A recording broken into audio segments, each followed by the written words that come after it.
Hey guys, it's Matthew from Sling Pilot Academy. It's day one here at Oshkosh 2024, and we are super excited to be here. Just a couple days ago, we had our teams from Torrance, California, arrive in the beautiful new Sling High Wing, Sling TSI, and Trainer. Since then, we've been setting up the Academy booth inside and the aircraft booth outside at the Sling Island and getting them ready for the show. Now that the gates are open, let's go take a walk around.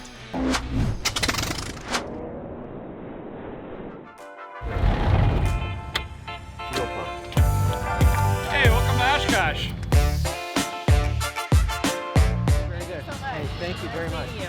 Have a good time, and I hope you didn't bring that join ring with you. We left I was that gonna behind say. us. We're glad you finished your airplane. We're glad you brought it here. You worked real hard and did your best. You really persevered. Hundreds of hours reading plans. You finally get to fly. You paid for gas and tested your plane, and now you own the sky.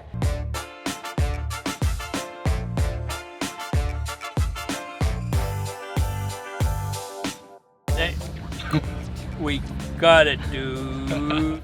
This morning's breakfast doesn't bend.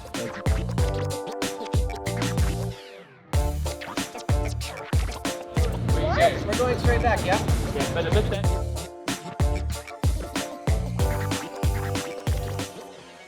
Come on, stop being so silly. Spot. That hooks. Oh, that's why we're so hot.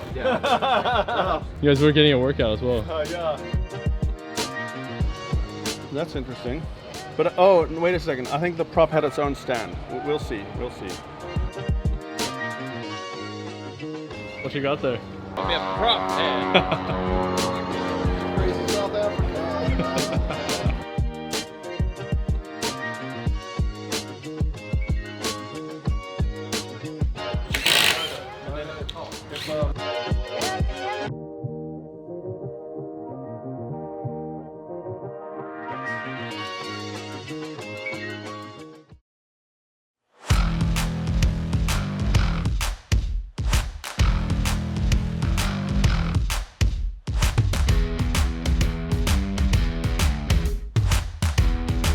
We're here with Phillips 66, and the P40 Warhawk is standing right behind us.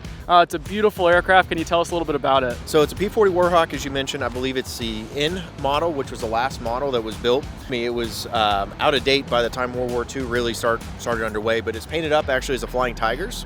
So the old John Wayne movie with the Flying Tigers, this was actually the same paint scheme that was used in China. So Tex Hill is on the other side of it. That was one of the squadron commanders. He was a triple ace by the time he retired out of the Air Force. So it actually has his kill markings on the other side. So pretty cool history. This plane is part of the Commemorative Air Force. It's on loan for our booth today. It is one of the aircraft that's sponsored by a series of individual companies and specific individuals.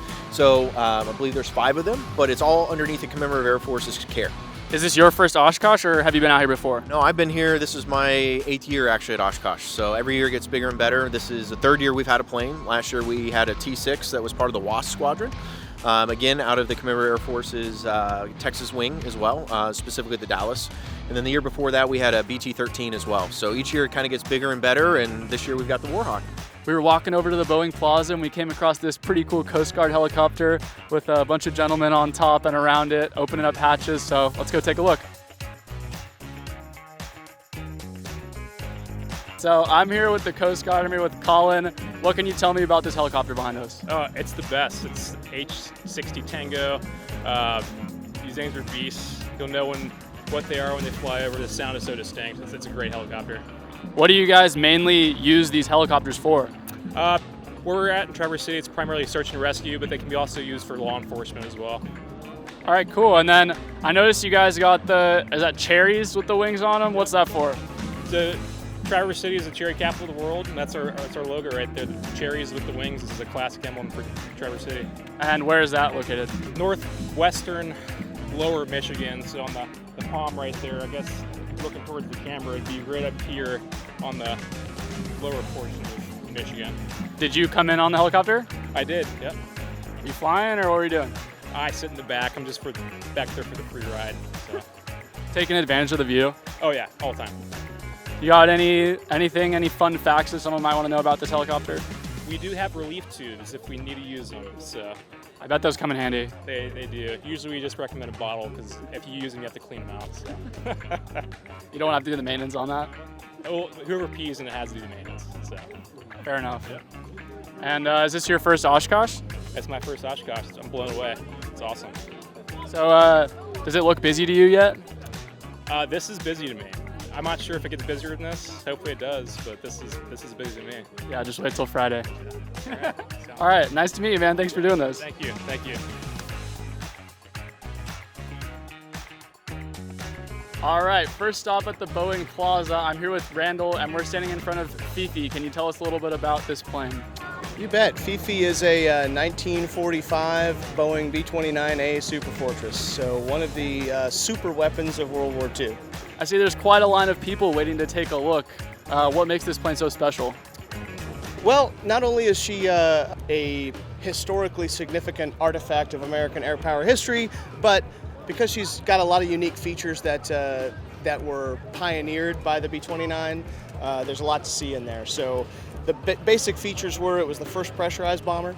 So you can see from the circular shape here, the shape of the nose is to have that pressure vessel up forward.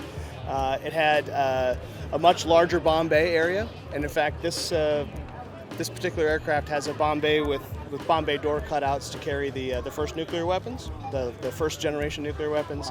And the most interesting part up inside is that all of the engines are controlled by the flight engineer. So it was considered a good human factors design feature at the time to consolidate all the engine operation with a flight engineer, so you could leave the two pilots to do the bombing, do the mission. So that's what makes it interesting inside.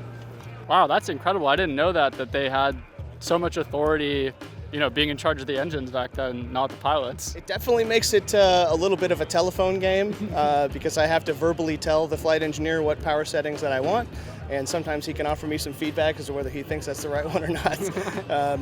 But yeah, it's a very interesting airplane to fly. It is obviously not very automated. It's relatively heavy on the controls. Very smooth airplane to fly, but complicated just in terms of needing to have three people up in the cockpit. And where did the name Fifi come from? So the man who rescued this airplane from the desert, Victor Agather, it's the name of his wife, Josephine, Fifi. Very cool. And now to ask you a personal question. Is this your first time at Oshkosh? How many times have you been here? This is actually my third time at Oshkosh. My first time here was in 2010, and I brought a Air Force T-38 and displayed it right here on the plaza. And then my second time was in 2011. All right, so you tend to come in style then. Apparently so. I think she's pretty darn stylish. I'm very proud to have her out here on display. All right, we're happy that you guys are here too. Thanks for doing this. Hey, thanks. Very great to talk to you.